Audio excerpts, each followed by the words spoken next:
What if you had to write your own eulogy? Talk about a provocative title. Many of you are probably reading the topic description before service and are wondering, what the bleep? Well, today we're going to have some fun in this Fantasyland discussion and hopefully generate some deep inner reflection on your part. At the very worst, I'll get you thinking. About what, I'm not sure, but that's besides the point. That is always worth a few brownie points. In most circles, when a person passes away at the gathering to honor their lives, it's customary to request eulogies from families, friends, and associates.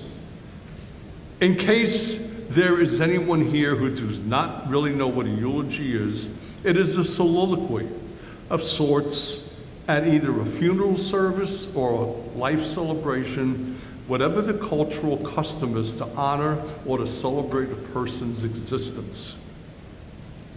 In many cases, a main eulogy is done by a family member or a close friend, but also friends are permitted to do it and address the attendees about their experiences and perception of the deceased.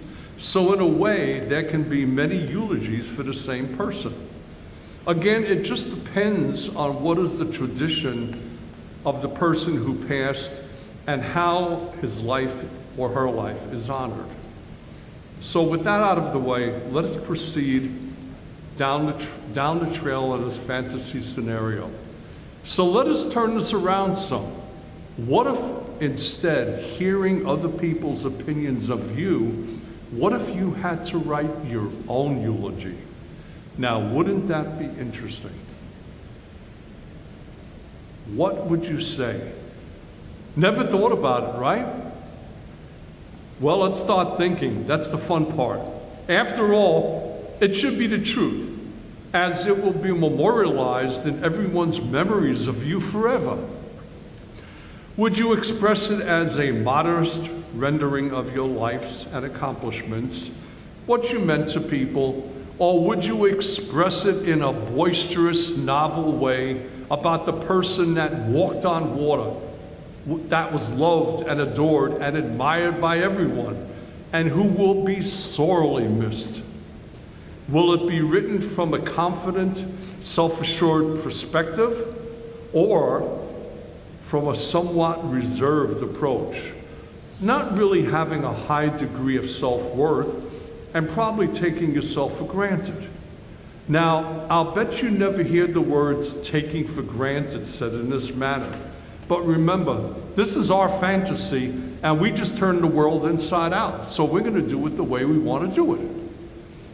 So, not as easy as it seemed when we first started talking about it, is it?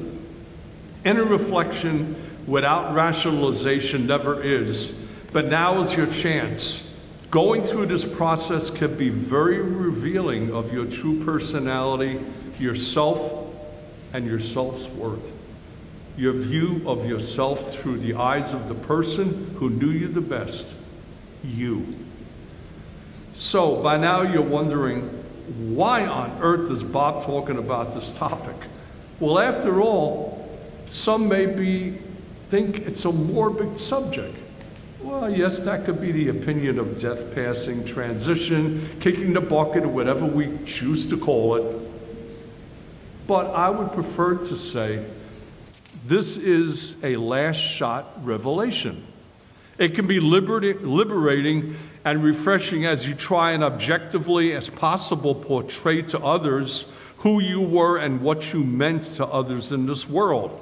It is a fascinating experience, as in all cases, eulogies are written by people denoting their perception of you through their eyes, their life experiences, their moral compasses, their personal filters.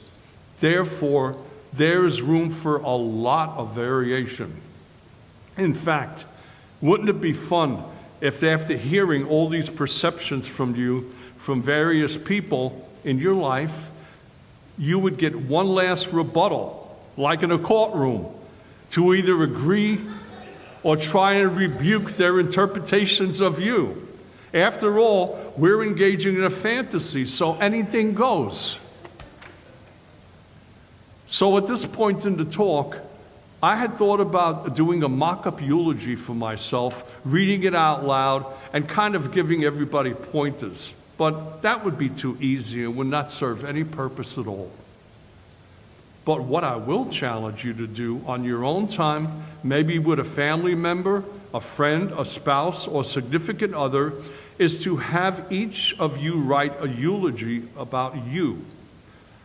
The only hard and fast rule is to do this independently, no peeking. Then get together at a future time and read it through. Now, I must warn you, this is not for the faint-hearted, and it's not for everyone, really. There may be cases where you hear things about yourself from another person's perspective that surprise you, hopefully on a positive note, but you never know. Therefore, it takes courage, a lot of it. But I will say that if you do this with a person you trust, love, and respect, it can be a rewarding experience, one that can change your life. So now that I have taken you out of fantasy land into a reality, I will offer a few clues on what you might think about when you write your own eulogy. Number one, when thinking about how have you affected others, remember that the results of the good things that you have done are not always readily apparent, but this does not minimize them because you do not see the results right away. In fact, you may never see the results, but you must have the faith that they will occur in the proper place and the proper time in someone's life. A good friend told me years ago when I expressed some frustration about that I want to hear more direct input about the songs I write.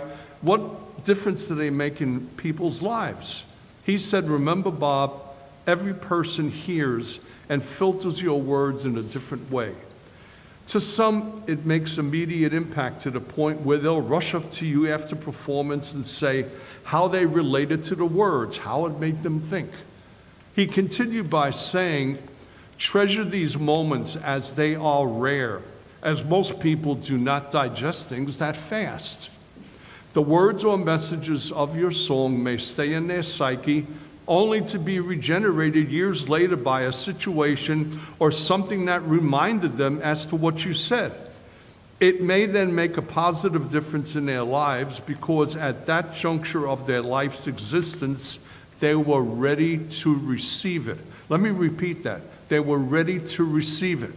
Sometimes we're not ready to receive the good news or the bad news, and there's a lot of timing involved in this.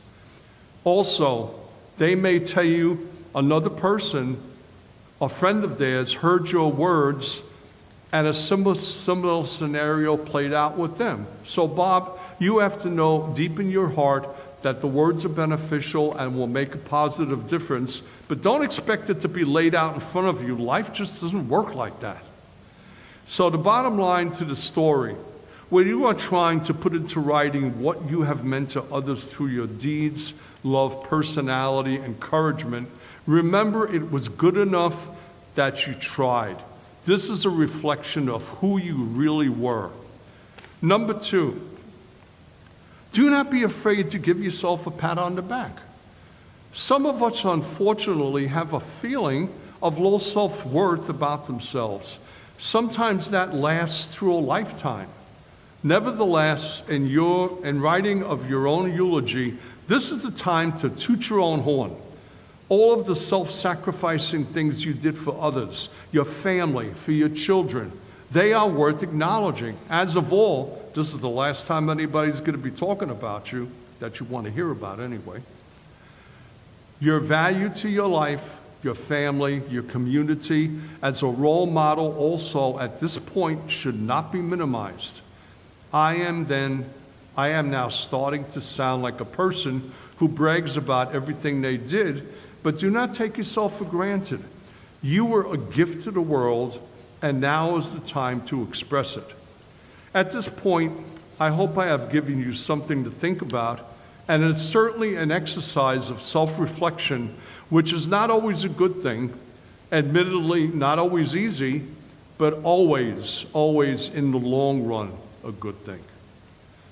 I will be here again playing my music, talking to you about all kinds of things. So if any of you actually want to sit down and write a self-eulogy, I'll be more than happy to talk to you about it and what impact it has as you go through the process. So as usual, it's a privilege to talk to our wonderful congregation here. Getting these opportunities to express my ideas and feelings to me is a profound blessing. Thank you so much.